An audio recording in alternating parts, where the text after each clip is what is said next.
All right, what's up, Yogi Clan? I think we finally, hopefully, have made it. I am Yogi, if you don't know who I am, and this is Chuck.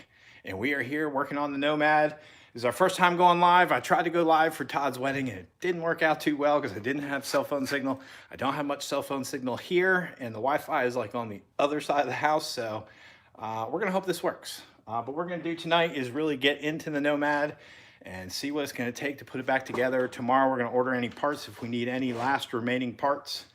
And we're just gonna hang out and talk. And if you got any comments or anything, if I can figure out how to show comments, I'd be more happy to answer them. I hope y'all are doing well. Thank you for joining. Trying to see where comments, oh, nothing. Right on, let's get started. All right, Chuck. So, long story short, we got this bike maybe July of last year.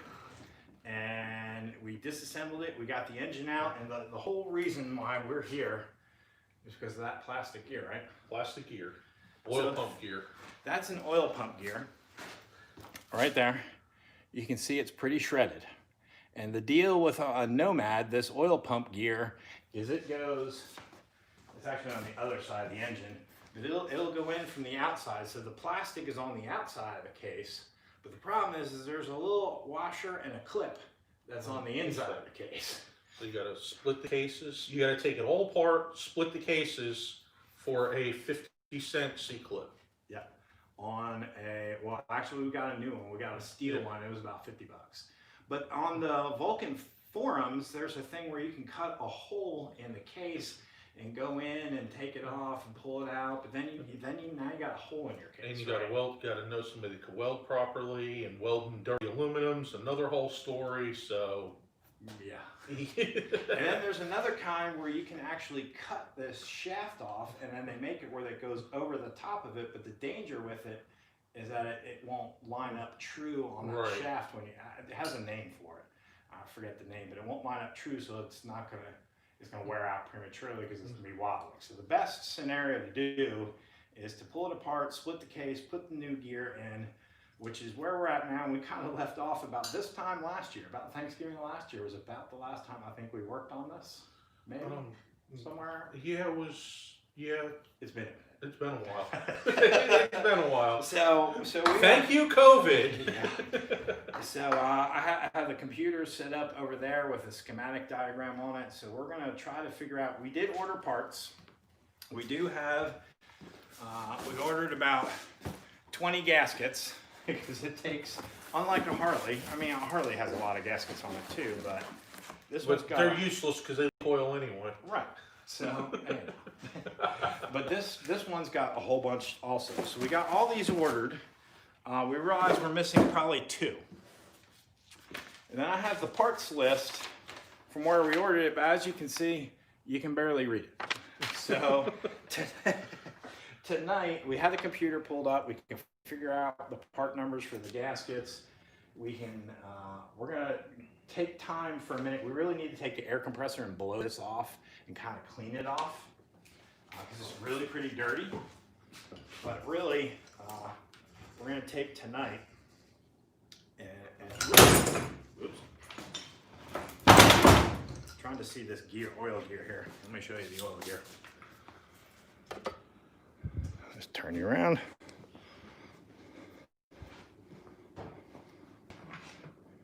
You can see the oil gear right there.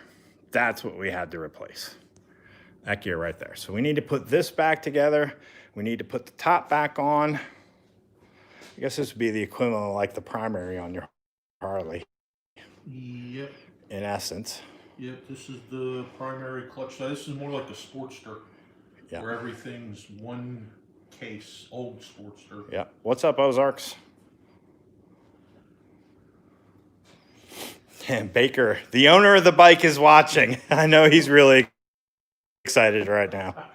And then on this side, over here, so what's on the front up here? That's more transmission. That's the transmission. That's the output side. This is the compensator for the output. This is where the drive shaft, because this one's shaft drive as opposed to a belt or a chain.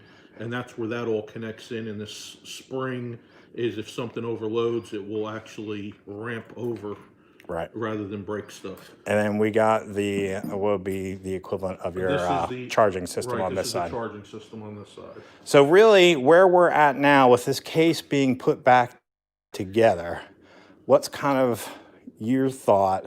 So in order to get these cylinders and pistons lined up and timing with the timing chain, we probably need to focus a little bit on this top end before we get some of these side. Right. I believe the manual says you got to get the top end put together to get the chains down. If you put the cover on, you can't work the chain to get the chain and the timing lined up. Right. So you got to put it's kind of got to go together in an order. You could come apart in the wrong order and still get it apart, but it's got to go back together in the right order. Right. So, but we do have the case put back together. We do have this oil gear put back in and locked back in. So we are good here as far as putting the case back together. So now we're on to the next phase. So we're hoping the general plan is probably tonight really get a idea of where we're at, what we're missing, what we need, and then really get a good sense of where we are, and probably get some of this top end, maybe focus a little bit on this top end, get some of this going a little bit. So right, maybe get the cylinders on, and figure out the head, the head gaskets and all that other stuff. But I think you had to order a head gasket. I think so. I think we were missing a head gasket and a rocker cover gasket in the kit. Right. And that's kind of when COVID happened. Yeah. So I think, we'll probably have 2 or 3 more nights on this engine, get this engine put back together, and then get it back into the bike, and then make sure all systems are go. Baker, I do have 2 weeks off, starting December 21st through the 4th of January. So my goal is, hopefully, if you don't mind helping me, we can get this done. And during that time period, I can tow this back up to you and get this bike back to you. So that's the plan. That's the plan. So I guess first we need to do a gasket check. All right. And see where we're at gasket-wise on this. So there's one of them, right? That is a head gasket. And that is a base gasket. The base gasket will go below the cylinder, between the cylinder and the block. And then the head gasket will go on top of the cylinder, between the cylinder and the head. So we have a base gasket and a head gasket. And we have a rocker cover gasket or a valve cover gasket, which will go on top of the cylinder head to cover all the valve train, the cams, the rocker arms, and anything in that vicinity. We have 2 base gaskets, so we could do both cylinders. But we have these 2 right here. Right, we have the 2 lower gaskets. We have 1 head gasket and 1 rocker cover gasket or valve cover gasket. So we need 1 head and 1 valve cover.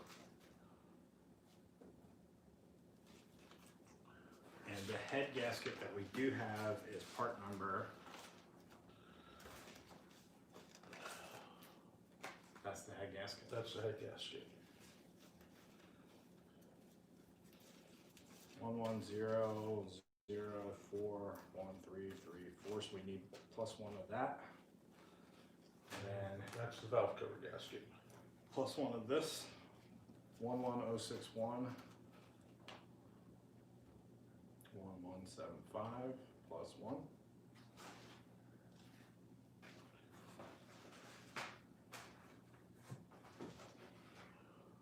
Okay, yeah.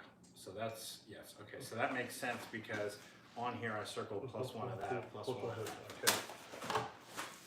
So that will take care of what we need coming up through the top, right? Right. So let's make sure we got all the side. Let's keep these separate. Let's make sure we got all the side gaskets. So right there is your charging. Charging. Right here is basically what we call the primary. Yep, I believe this is the outer one for the charging. I believe that was 2 pieces. Huh? That's the water pump gasket, which is right here. Yeah, right here. Okay.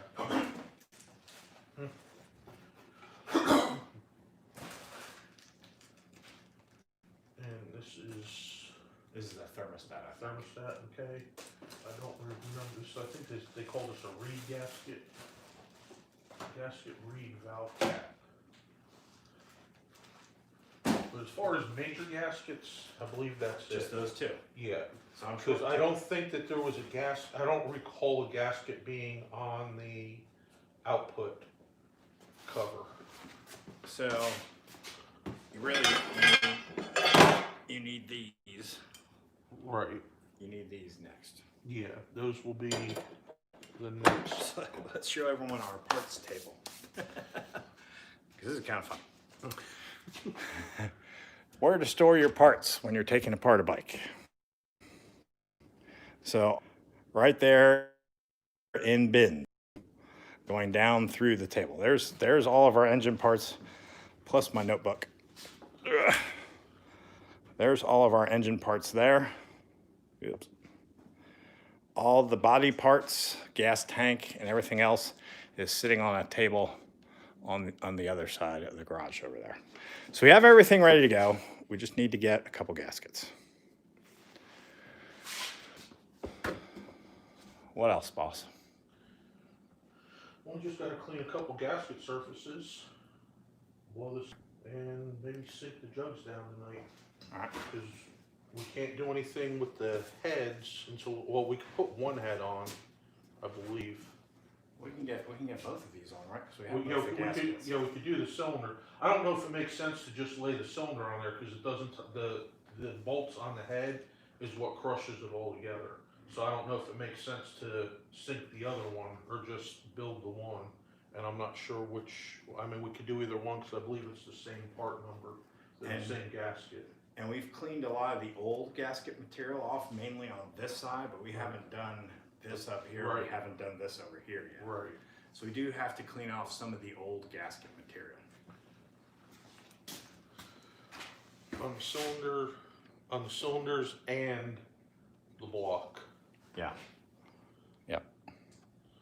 What else? Then, So I'll get these parts ordered tomorrow. okay. I do have coolant for when we get it put back together. I do still need to get oil. I do still need to get a filter.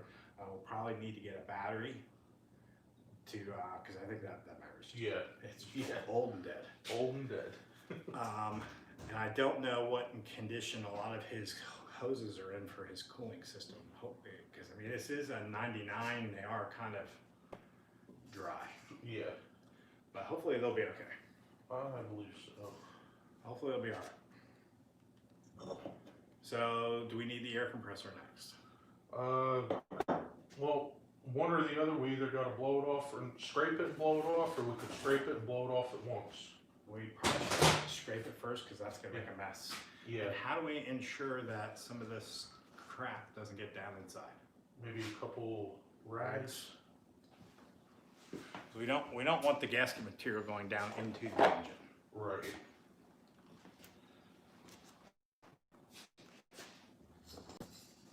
So while we're packing rags, what's going on with you, man? Well, had a little bit of a scare at work today because they said, we're going to go to 6 o'clock. And I'm like, I'm not going to make it from Statesville to here for the Facebook Live. And then it only went till 1:30. Oh, that's good. They ironed out their differences and we ended up leaving on time. That's good. You know, maybe instead of blowing this out, once we get this clean, maybe we should suck it out with a vacuum. We could do that. And then blow it out. We can do that. All right, that's not a big deal because that is open. Now we can pull that out and keep the cord out of there. All right. All right. And So I brought my gasket scraper over, didn't I? No, the wooden handled one. It might be in the toolbox over there. I don't know. So let's talk about what do you want to talk about? Seven Christian Motorcycle Club, or you've been supporting for a year now, right? Yes, this past week was a 1-year anniversary as a supporter. So, And it actually happened in this garage that I talked to the president. to the president of the entire club, or just Just Dogwood chapter. Okay. So, what do you think? What's your experience been like over the past year? Up to COVID, it was very active. I got to go to the Dragon one, which is actually pre-supporter. And then between the Dragon Run and the Christmas party, I became a supporter. So I did the Christmas party as a supporter and had a very good time. And, you know, there's no blade in here. So tell me your thoughts. So what has, and maybe if this is a too personal a question, you don't have to answer it. But so you've been supporting for a year, but have made the choice not to move up past the level of supporter. Right. Do you foresee that coming in your future, or Yes. at some point in time? Yes. Tell me, what do you like about the Disciple Christian Motorcycle Club, and what do you dislike about it?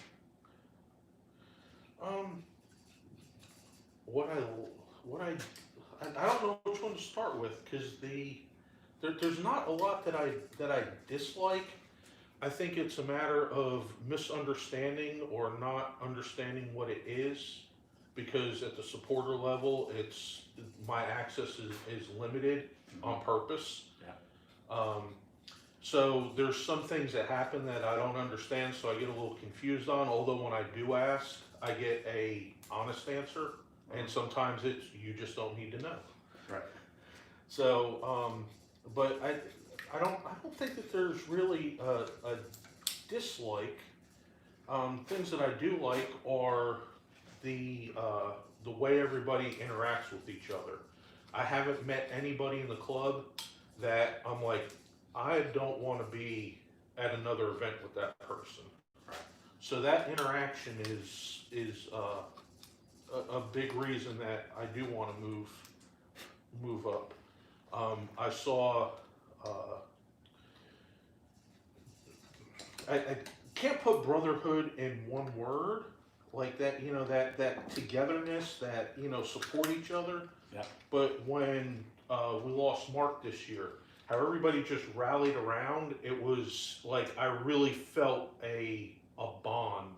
Although I'm not in the bond, I felt I was part of that bond. Right. And that really made a big impression on me. Right. So, speaking of Dogwood, I called Speedway, or wrote to Nicola down at Speedway Harley today, who has allowed us to host the Orphan Run at Speedway Harley, and we have confirmed with Harley Davidson April 10th of 2021 as our date. It is the weekend after Easter.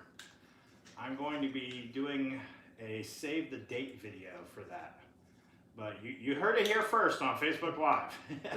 we're gonna do a save the date video probably right after Thanksgiving.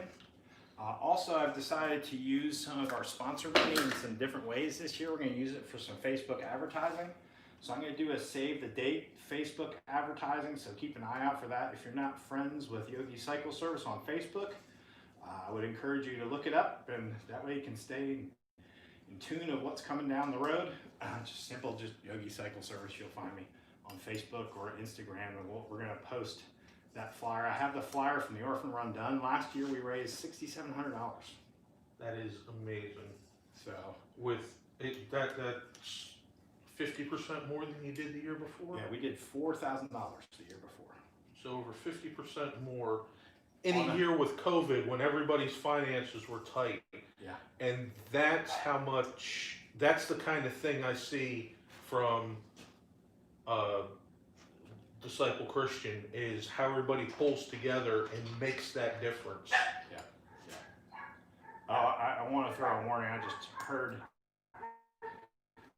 some movement from inside the house. we may get interrupted during Facebook Live. There may be kids who come out here and join in on this conversation. There may be dogs who come out the back door. So if that does happen, I'll just apologize in advance. But yeah, the orphan run. So what do you think? You know, as a supporter, as kind of a new guy.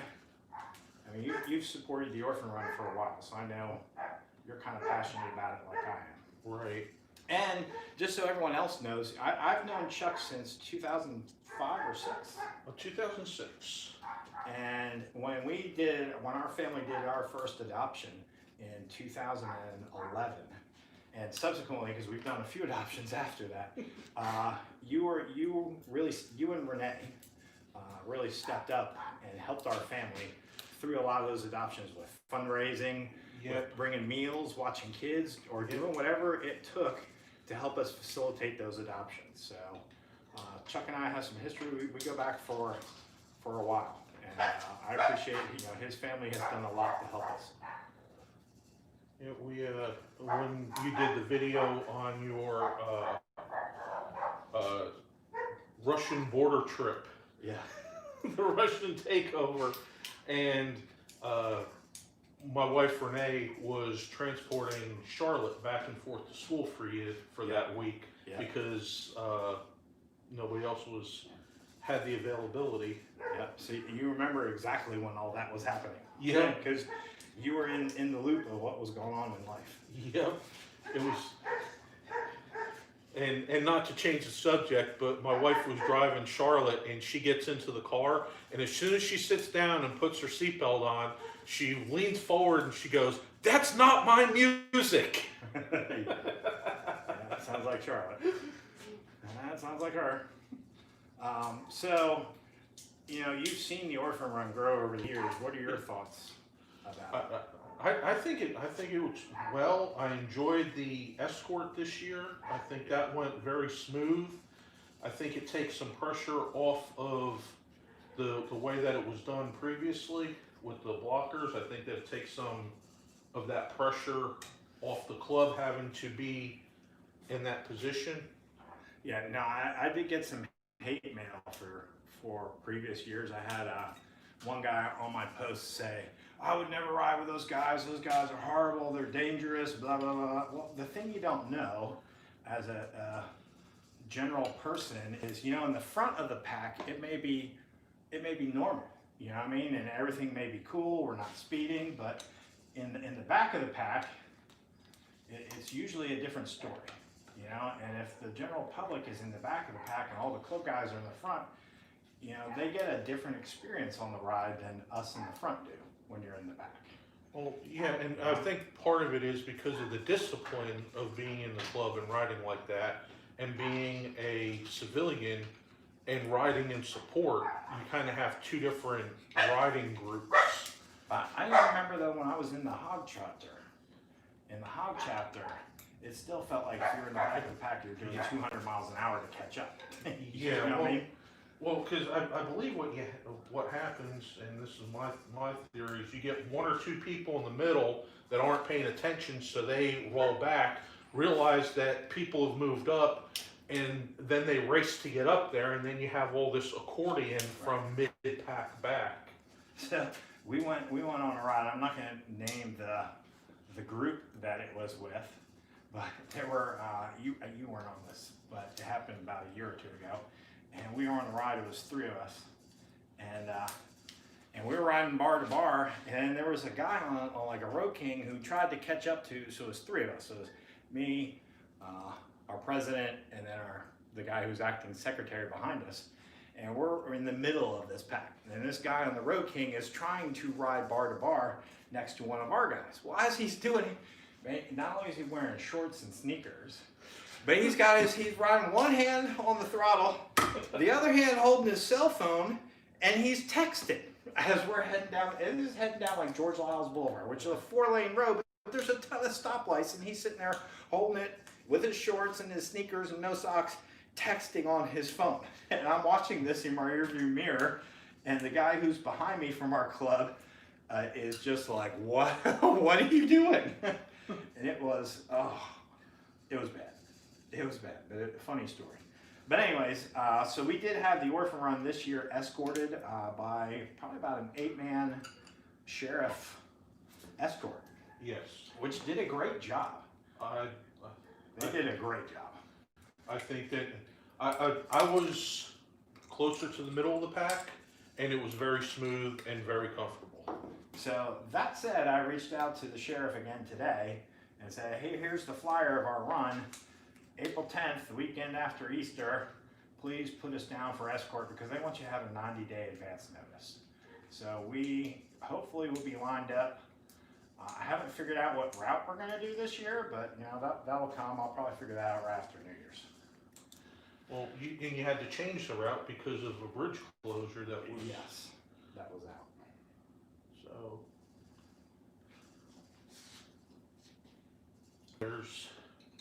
But my overall experience has been very positive. And like I said, and I've talked to the founding national vice president, actually went to his house after his job and sat down and had a conversation with him. Really? Because I had a job in South Carolina and sat down You went to Retro's house? Yep. I hear it. I didn't know that. Yeah. I don't know if I've ever, well, yeah, I think I've been to his house once, but it was his old house before he moved. I don't think I've been to his new house. Well, That's cool. yeah, I reached out. He said, yep, come on down. There was a little bit of plan change right at the end. I was able to accommodate his plan change and hung out with him probably for about an hour and a half. Yeah, but you know what? A lot of those guys, a lot of the national officers, international officers are open to that. Like I had a guy from Canada here this weekend hanging out. Yeah. A prospect from Canada, which I thought was really pretty awesome. Yep. And he did help me split wood. What's better than helping you to split wood than a Canadian, right? Yeah. Well, that's why I said you should have adopted a Canadian. Yeah. But it wasn't a prospect thing like, hey, prospect, come over to my house, split wood. It wasn't that. It was just well, if you want to come over and hang out, I'm splitting wood. So come and join if you want to.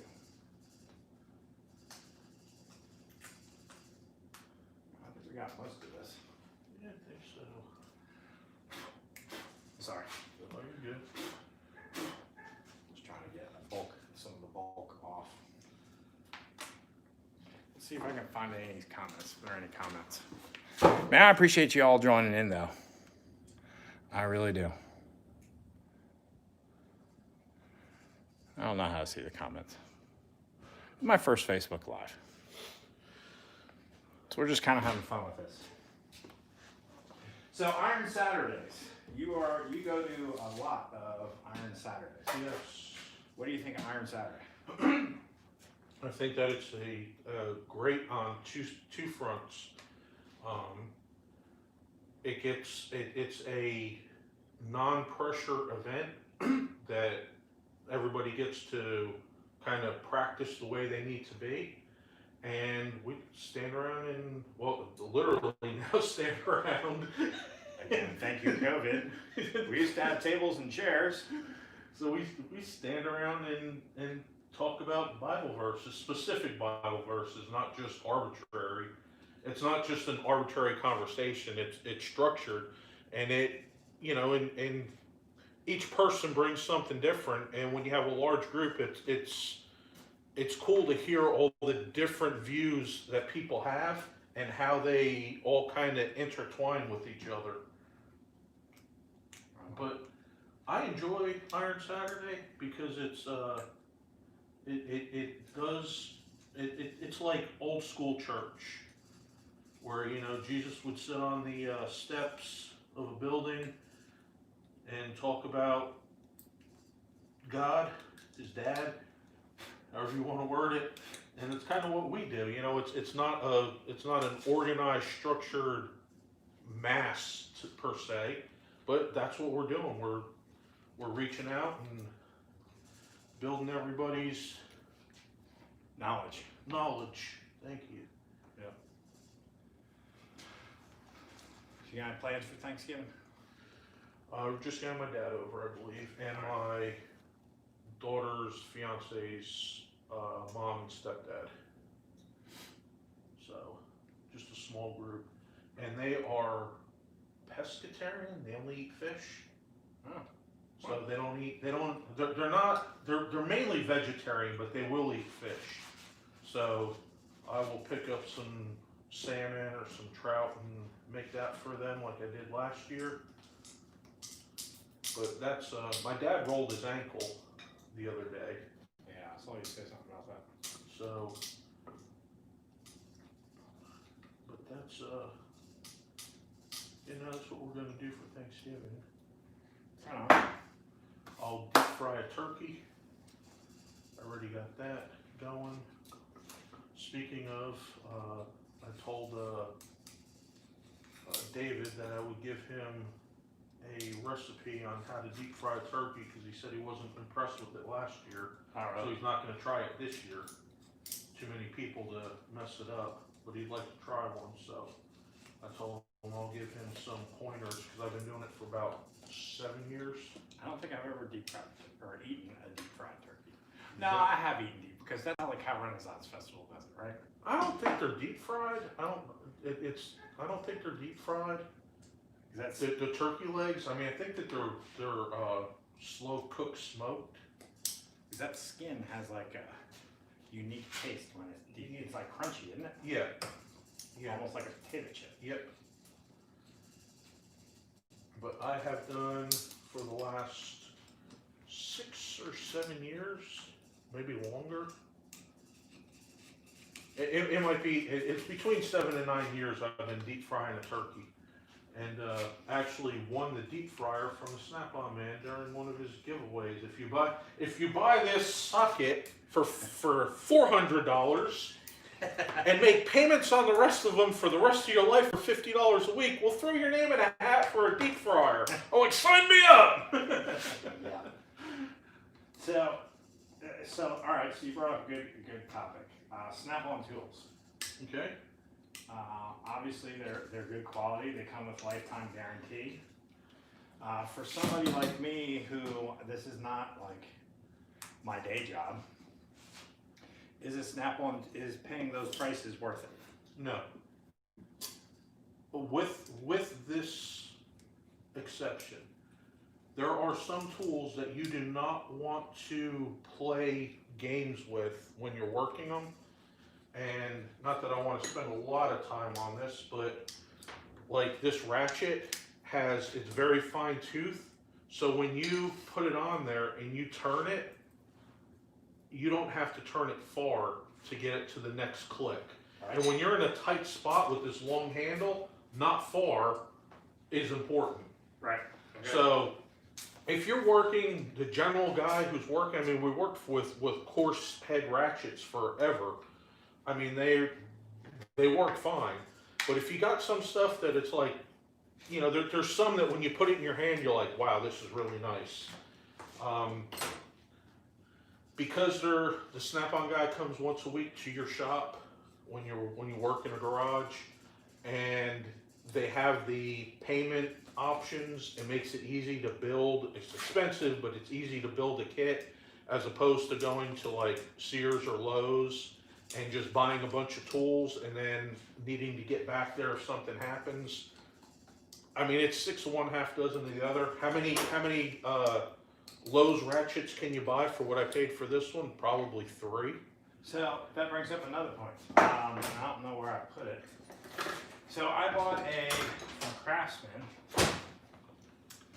Craftsman from Lowe's.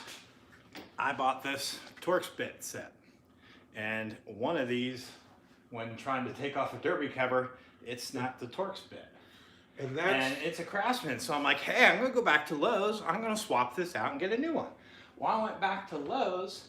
They don't sell it like this anymore. This is discontinued. They got a new one that has like half of the sockets in it, half of the torque bits. So I can't go in there and say, give me another one because this broke. So I wound up just buying the individual T27 and putting it in the kit. And I guess I'm just gonna throw this one away, but I haven't yet because I'm hoping to return and get a new one, but whatever.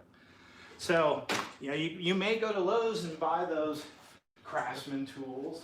Or you may go to, Home Depot and buy their, well, Lowe's was Cobalt, Home Depot was Husky, right? Husky, yeah. But after you buy it, they may say, oh, we give you a lifetime guarantee, but when you break something, you go back, that particular tool may be like discontinued and you can't cash in on that lifetime guarantee. Well, this is another thing about Craftsman and your tool truck brand, whether it's Matco, Snap-on. The material that the actual bit is made out of is different, and Snap-on researches and tests to see which one has the most give, the most strength, and the most wear resistance without snapping, where the other ones are like, hey, if we make it really strong, it won't wear out, but then it's brittle. And if they make it too soft, it'll twist on you. So there's a balance, and that's part of what the Snap-on expense is that understanding of the tools and what they will be used for. And every tool's like, don't exceed 100 foot-pounds. Well, you're going to put this on a bolt and then put a pipe on it to break the bolt loose. Yeah, but for the average. For the average mechanic working in a garage, there's probably some Snap-on tools that you would really appreciate having, but for the most part, whether it's Husky or even the Northern store brand, I have some Northern brand mini wrenches, and they work great because you can't put enough pressure on them to make them bad. Right. So let's talk about the elephant in the room. What about Harbor Freight? Harbor Freight. And how much different is Harbor Freight than Northern Tool? I think that the gap is closing up, but I think it's not because Harbor Freight's getting a little better, and Northern Tool is trying to compete now that Lowe's has Craftsman. So I think that there's kind of this competition, and I'll be the first one to say, and I know a lot of people will agree in the end, there's a difference between a $2 wrench and a $10 wrench, regardless of what name's on it. So if you go to Harbor Freight and you buy their $2 wrench as opposed to their $10 wrench, you're getting a $2 wrench. What are you going to use it for could make the difference. My dad, who was a heavy equipment mechanic, bought some Harbor Freight tools because he needed a 2.5-inch wrench to get this nut off. He used it once. It wasn't worth $400 from Snap-on for a wrench. Harbor Freight, he bought the whole kit for, I think, $60. Right. There was a 4-piece kit. I think it was $60. So even if it got it off and broke, that's all you needed. Right, a one-time use. Right. But that's I think Harbor Freight, their premium stuff and Northern's premium stuff is much better than it used to be, but there's still a difference when you actually get like the fit and feel, and there's no sharp edges or things that poke your hand on the Snap-on, and that's kind of what you're paying for with the Snap-on is that refinement. And I mean, we could take it to motorcycles too. You know, Harleys are so expensive, but sometimes when you put a Harley dresser next to a Kawasaki or Suzuki or another brand, I don't want to pull any out specifically, and you start looking, and you look and you see Harley has everything all tucked in and neat, and it has this appearance. And that's kind of what you're paying for with that extra price. So sometimes that stuff doesn't matter, sometimes it does. Now, when being a mechanic and you got a sharp spot on your wrench all day, you hate that wrench. Right.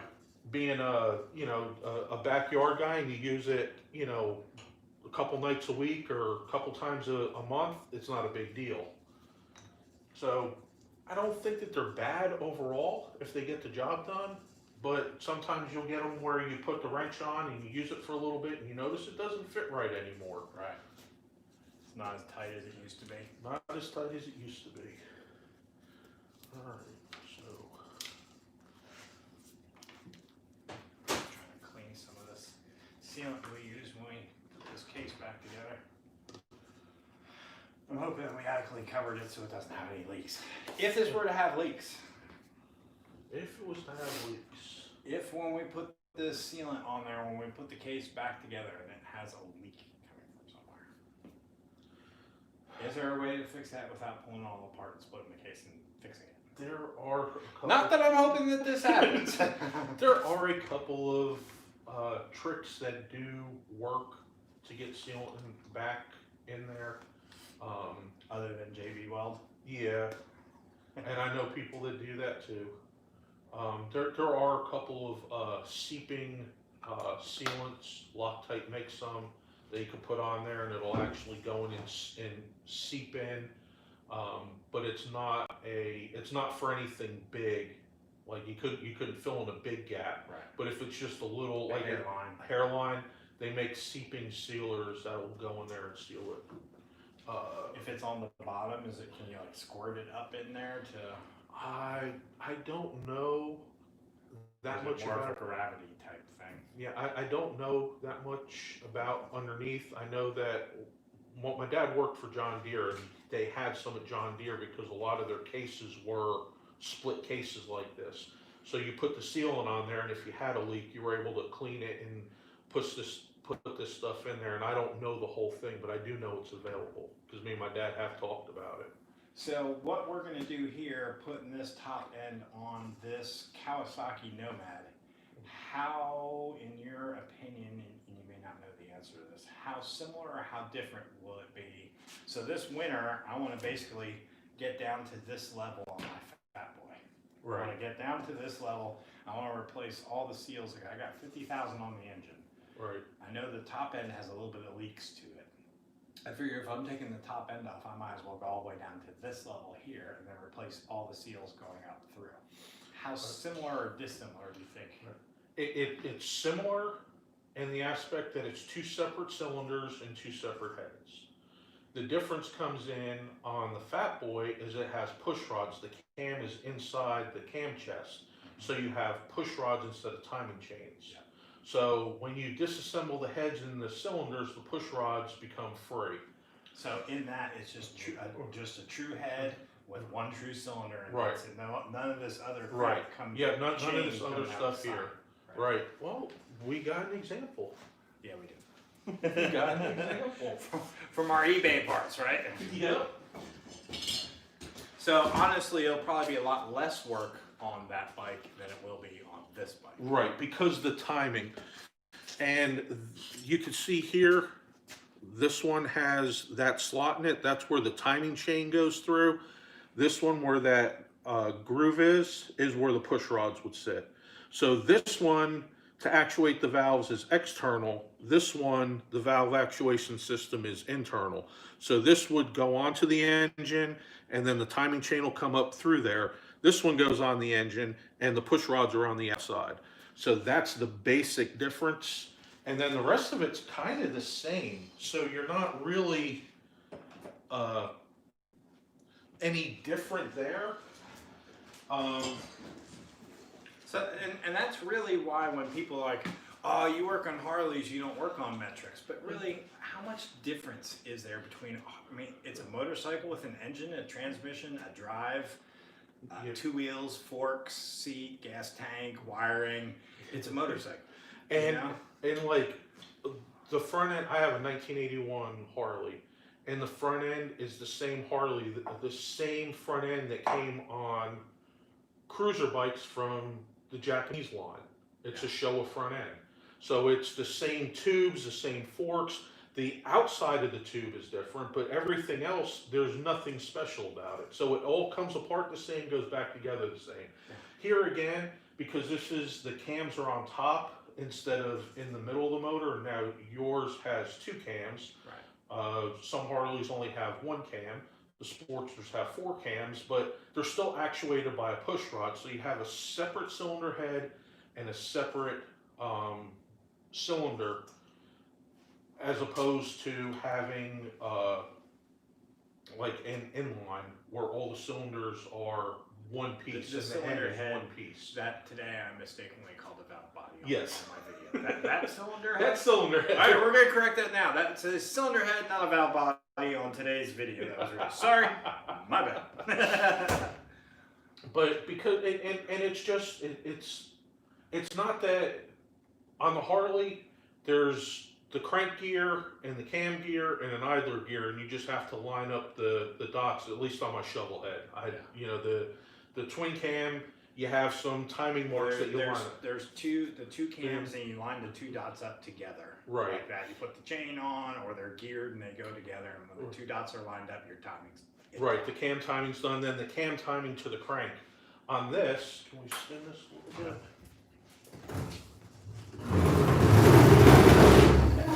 On this, we have a timing chain on this side, and then there's a timing chain on this side.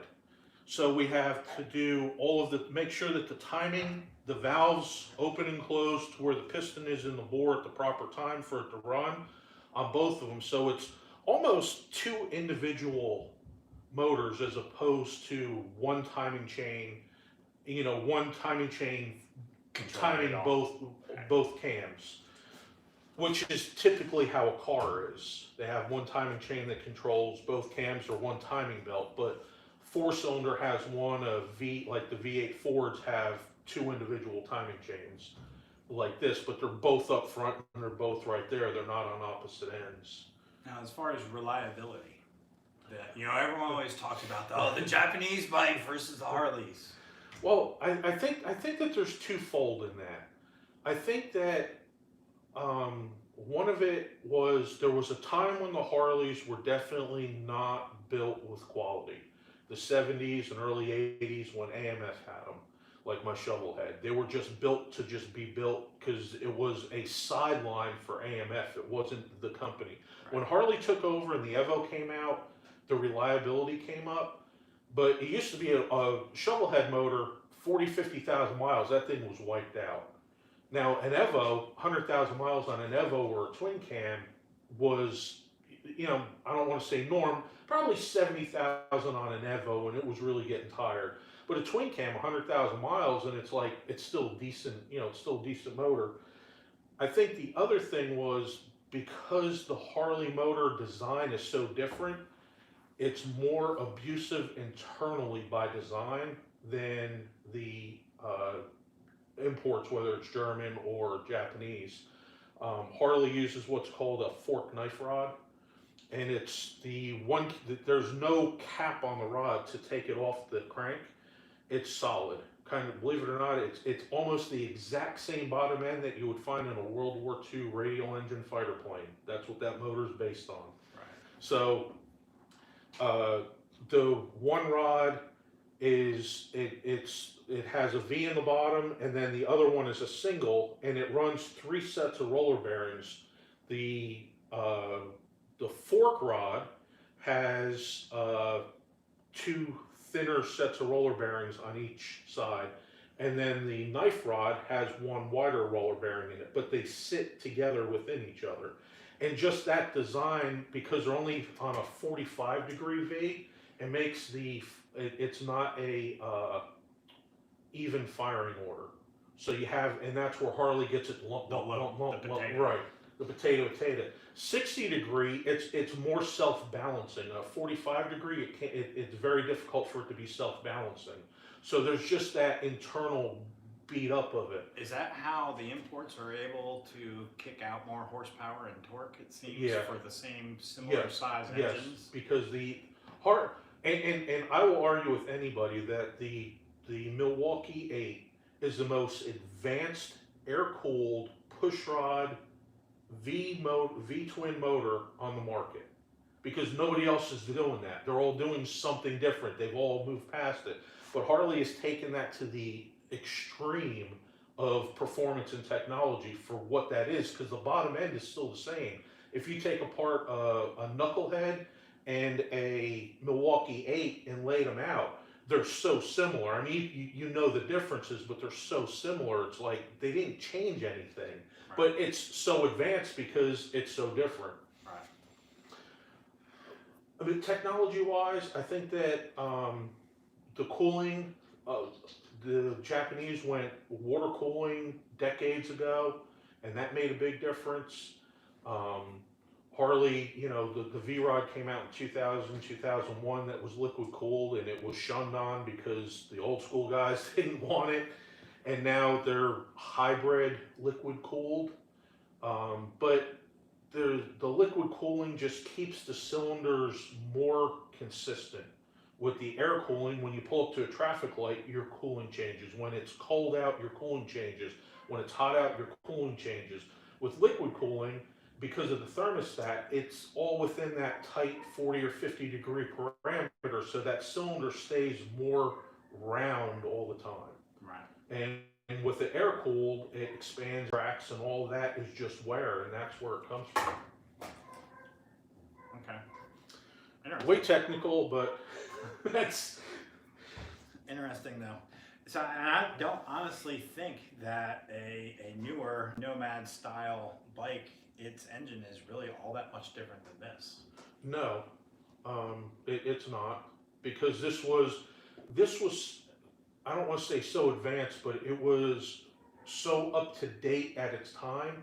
They didn't need to make advancements every couple of years to keep it on top. Right. Where if you think about Harley, when the Evo came out in 84, 82 or 84, all the way up to 99 when the twin cam came out, that motor was 80 cubic inches that whole time, and there was very little design change to that motor. Yeah. When the 88 twin cam came out, everybody was building 88-inch Evos and they were flying. Well, the twin cam wasn't, because it was a different concept. Right. They were trying to keep the RPM low and trying to make the bike more have more longevity and all this, so it was a different thing, and that's why they kept increasing the size to get the power to what people would expect. Yeah. And now they got the 131 kit for the bikes, and they're 135, 140 foot-pounds of torque, 125 to 130 horsepower with the warranty. If you want to go above that outside the warranty, once you get your 2-year warranty out of it, 150 horsepower out of it. I don't know if you need that in a bike. My V-Rod's 120. I can't complain. Now, on your V-Rod, can you keep up with most sport bikes? 600 cc's and less. I mean, with me on the bike, it's about 900 pounds. So there's a lot of bike and chuck going down the road. A lot of bike, a lot of chuck. So you can keep up with most 600s, but once you get to the 900s, the 1000s. It's not even. And to put it in perspective, my V-Rod is 1130 cc's, which is 69, 70 cubic inches, and it just doesn't have that same as the plus the 600s are a whole lot lighter. Yeah. Than what you are too. Yeah. Now my bike produces, so many people have dynoed them, they're all right around 100 horsepower. And the 600s make right around 100 horsepower. So now that's their R model. Some of them are 75 or 80 horsepower. But when you get into the sport bike, yeah, if you take a 750 Cruiser, they're marginal on performance. But when you go to the sport bike end, they're way up, well above. Now I know the 750s have come real far, but like my mom had an 1100 Virago, and it was. Your mom used to ride? Yeah. Nice. Actually, her first bike that she rode was a 78 Triumph Tiger. Wow. Kickstart. Wow. And that's why she updated her bike, because she couldn't kickstart it all the time. And that was my first street bike. Wow. So then I got my dad's shovelhead and had to take it all apart and make it go fast. Is it going to go again soon? It runs. I just got to register it and insure it. Well, it's just been insured. I just got to update the registration. I like to find an old bike. Work on an old bike. That'd be fun. And my dad's Dyna's going to go through a overhaul. I don't know if he's going to ride anymore. He's going to go for an overhaul, because that's also going to be my bike. Nice. I know. All right, where are we here? All right, well, we could sync cylinders, sync a cylinder and a head, but we need to get the torque for the head. So I don't know if we have a torque wrench here. I do. Okay. So we will need to make sure we have the right cylinder and the right cylinder head to get that, and then get that torque down. So probably what we're going to do with this is we'll probably end this live here in a few minutes so we can focus on keeping going on this. I am still recording it on GoPro so we can put this in the collection and eventually make this a video and release this video. But I think next time I'm going to try to see if Shalom can join us, because I think his personality would be kind of fun. Shalom's an interesting character, so I think I would really enjoy him being part of this next live. But I hope you all enjoyed this live. I hope it was good. Hope you had fun hanging out with me and Chuck in the garage. Anything else? No, I think we'll just real quick, we're gonna, this is the cylinder. This is the cylinder like I showed before, and it's actually going to go down. I don't know which one we're going to decide to do. The front, which would be where the front wheel is. This is the rear, where the rear wheel would be.